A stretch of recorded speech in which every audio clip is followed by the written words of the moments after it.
Good morning and welcome to this session of Business Research Methods. We are in Module 5 and we have seen in the first two lectures, we started with descriptive statistics and we did univariate, bivariate, right? So in descriptive statistics, we had finished frequency distribution uses, central tendencies, uses, advantage, disadvantage. Today we will see dispersion. Okay, under dispersion you have range, variance and standard deviation. Okay, so that is the order actually, range, variance and standard deviation, right? So we will see now what are these and then how it is useful. Okay. As I mentioned from the beginning, it's just the theory that you will need. So what is dispersion? Dispersion is it gives the spread of data value. Supposing you have collected data from 60 in your class, okay, that is known as the data spread. So this data spread, how it is dispersed from the arithmetic mean. How this is from the arithmetic mean, supposing you draw a line of arithmetic mean, from there how it is dispersed, okay, and the various measures of deviation is calculated, and this is the dispersion. Dispersion, under dispersion you've got three things: range, variance and standard deviation. So what is dispersion? Dispersion is how the values are dispersed from the mean, arithmetic mean of the data set. Okay, right. So we will, so this is what it is. The mean, median, mode is usually by itself sufficient, but then you need to know how the spread is. So there are three different kinds of dispersion method: range, variance and standard deviation. So we will look at each one of them and see how they are used in research methods. How range is used, when it is used, how variance is used, when it is used, and how standard deviation is used. Okay, right. So this we have seen already. We started with this. So this is the range. Okay, supposing you have marks for 10 marks is the highest mark. You are writing a test and the highest mark is 10 marks. So we are collecting data from 5 people in your class. The whole class strength is 60. So we are finding out how much you got in the test. One student has got 3 marks, 4 marks, 5 marks, 5 marks, 6 marks. Okay, this is your USN number 1, 2, 3, 4, 5. These are the marks they have got. Now what is the lowest range? 3. What is the highest? 6. Okay, so in this data set, please understand, this is the data set. This is not the universe. Universe is your class. But for these 6 people, 5 people, the lowest is 3 and the highest is 6. Okay, so 6 minus 3, 3 is the range, right? So this is a range. So if you show it diagrammatically, this is the mean and this is the range, okay, around the mean, right? So what is this range used for? Range is used for many things. You can, for money market, for exchange rate, gold prices, wherever there are requirements for daily collection of data. You see weather, how hot it is, how cold it is. Every day we are taking measures. So they will compare it and then say, oh, last year this time it was like this. Last 5 years this was like this.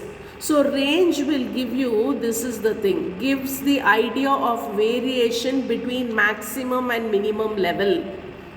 Okay, so this is you will get an idea, like at this time, supposing you are harvesting or supposing you are traveling, so many things, so you can use it. The usage depends on how you are, supposing you are investing in shares, so you will know, okay, maximum minimum for this mean value is this, maximum minimum it will fluctuate like this.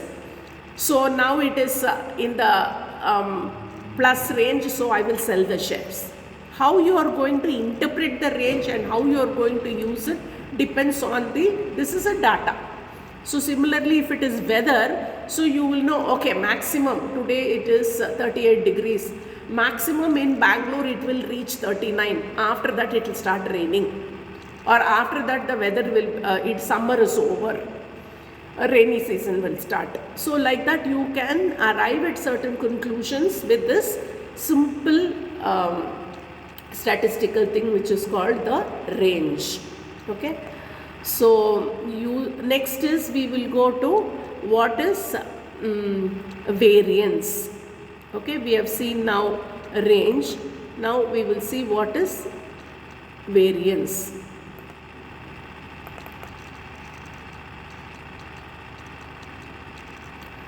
So variance, it measures the variability.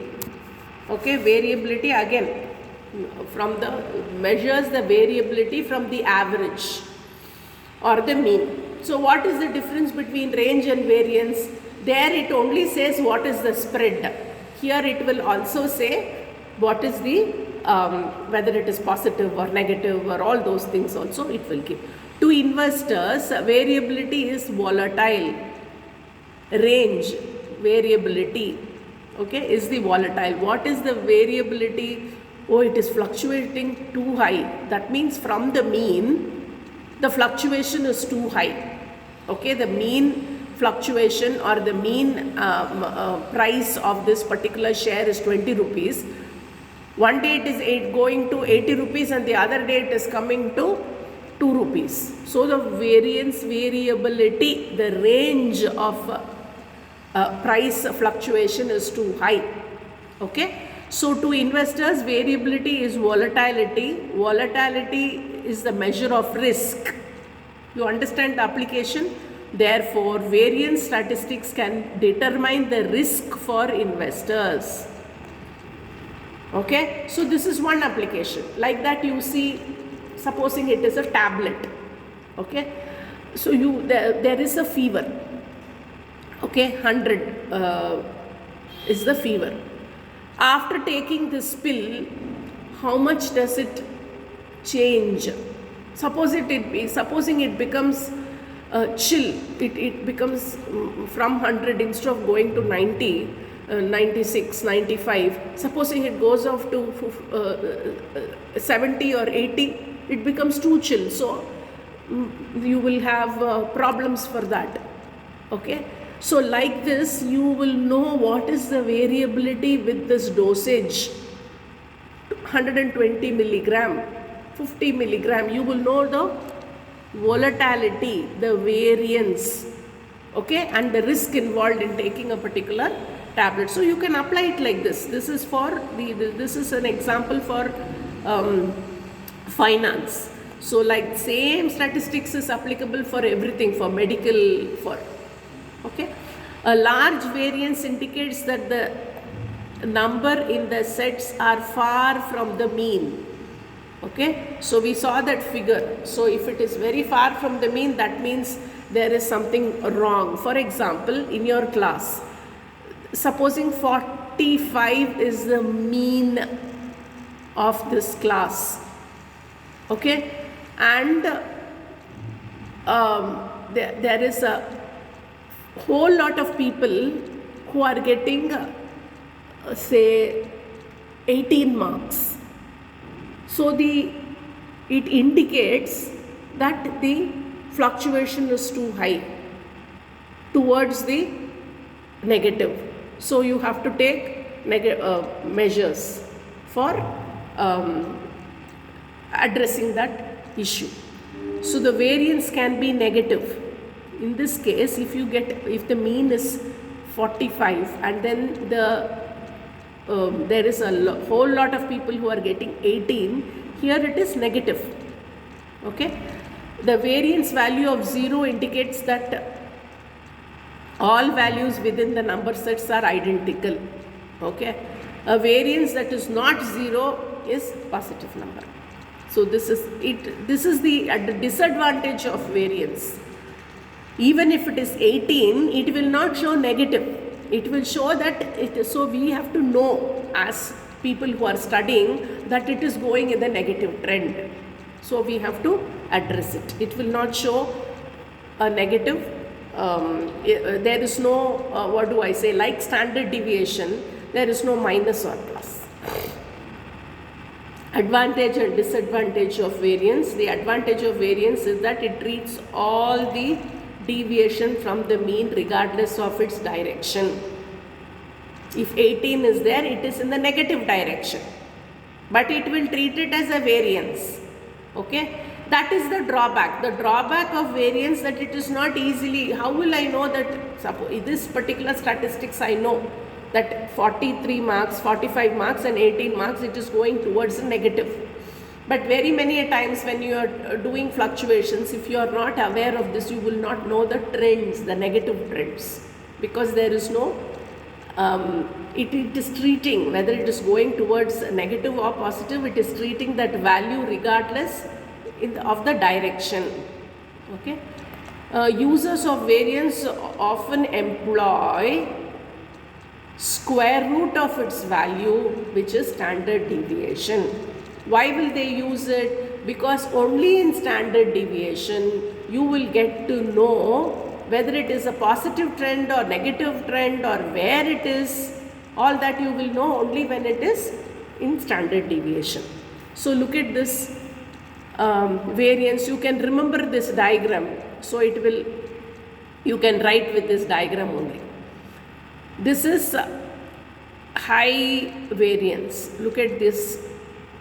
Okay, this is the, just right, because look, this is going towards the standard deviation curve, bell-shaped curve. So this is just right. You understand, here the steep is too high. This is already curving. So this is just right. And here look at this very high variance. You understand, if I show you data set, you won't be able to, if I show you numbers, like how that first thing was 3, 6, 6, 4, 5, 8, 5, 6, 3, like that, if we show for the whole class, you won't have an idea of the variance. But look at it in a diagram. You will know if it is in this trend, it means there is high bias. If it knows, if it is like this, if it is trending towards a bell-shaped curve, then you will say it is just right. The variance is not too bad. It is just right. If it is like this, then you say it is highly volatile.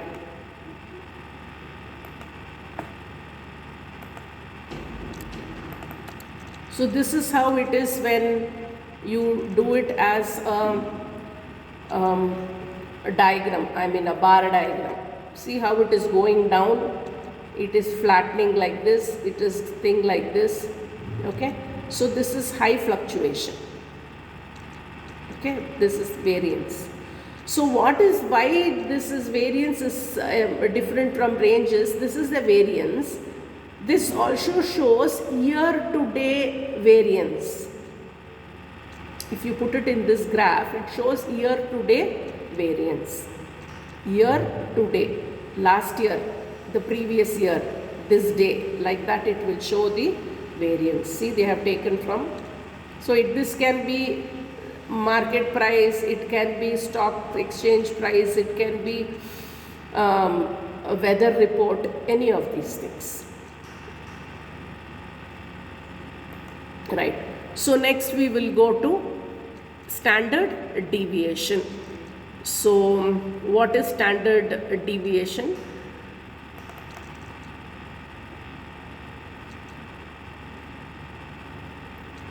Well, let us start with this diagram because you all are familiar with this diagram. So standard deviation is a bell-shaped curve. This is the mean value and we are considering 3 levels of spread. Okay, the first level, the first standard deviation is 68%. Then see, 68% of the population of the class is within the is first level. So if 45 is the mean value, 68% of the class is within the first level. That is 45, maybe 4 marks this side, 4 marks that side, 5 marks this side, is within this 68%. Okay, 95% of the class is within the second standard deviation level. 95 of the whole class, 60% is within this. Only 5% of them are in this range.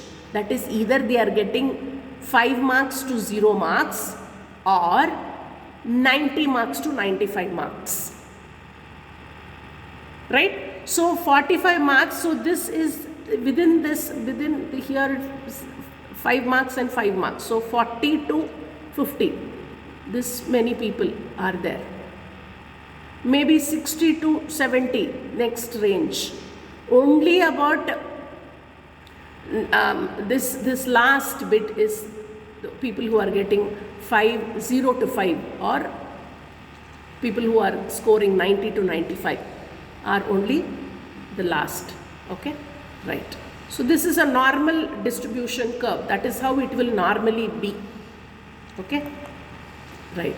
So what is this thing? This is an important, if you remember this, you can, this is one thing, you can write anything about standard deviation theory.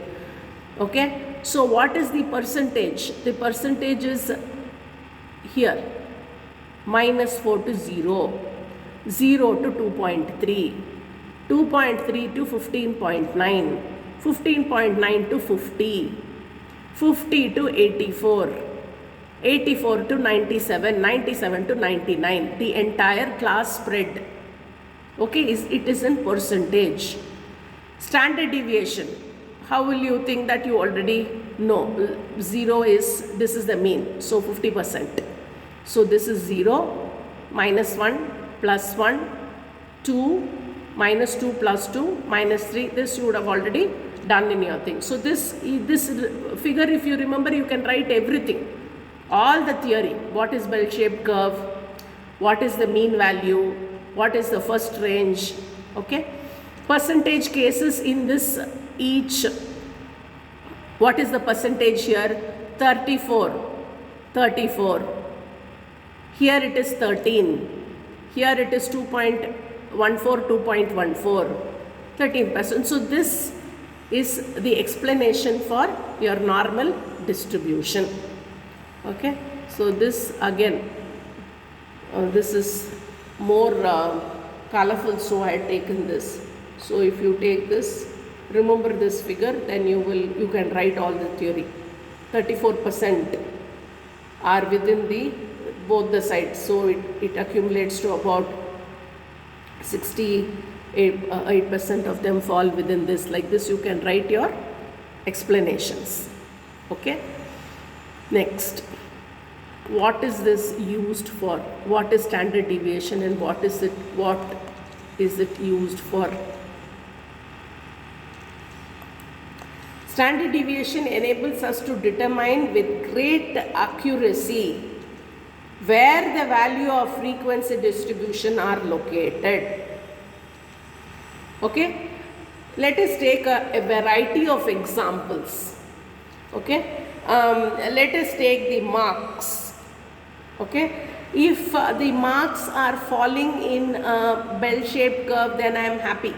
That means the people who are outside 99%, which is just 1% of the class, is getting below 3 marks or 5 marks. Only 1% of the class is getting above 93, which is normally happens.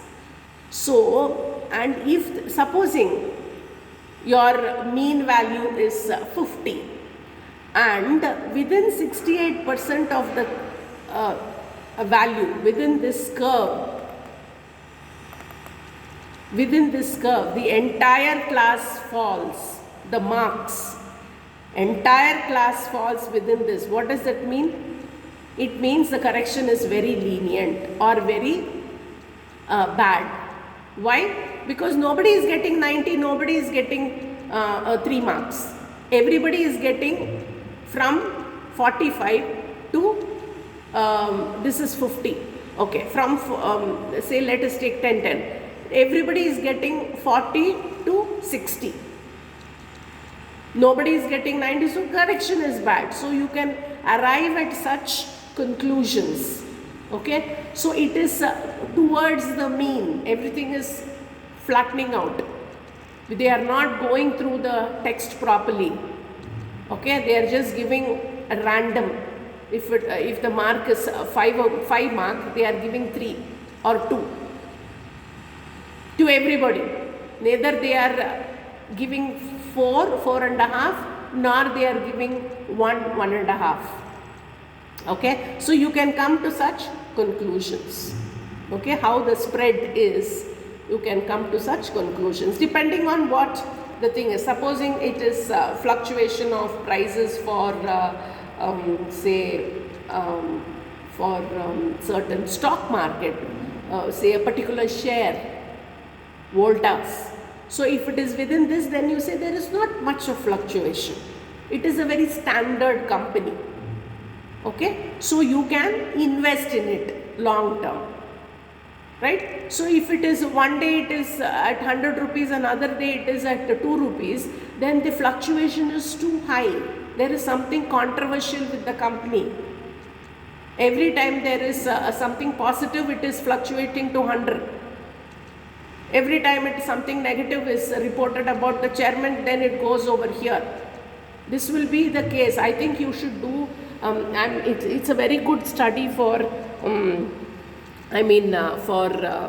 tracking the prices of UB. Why? Because Vijay Mallya, there is a controversy. So you see, every time there is a controversy, is it fluctuating, the UB prices, share prices, how is it fluctuating compared to another Tata company's price, which would be more standard. Correct? So the standard deviation, if you apply for both the companies, you will know. Take the mean value for 1 month and then you do a standard deviation. You can clearly see that one of it is fluctuating really high and the other one is not fluctuating more. So today we have seen a variance, dispersion and standard deviation and their uses. And next session we will go on to what is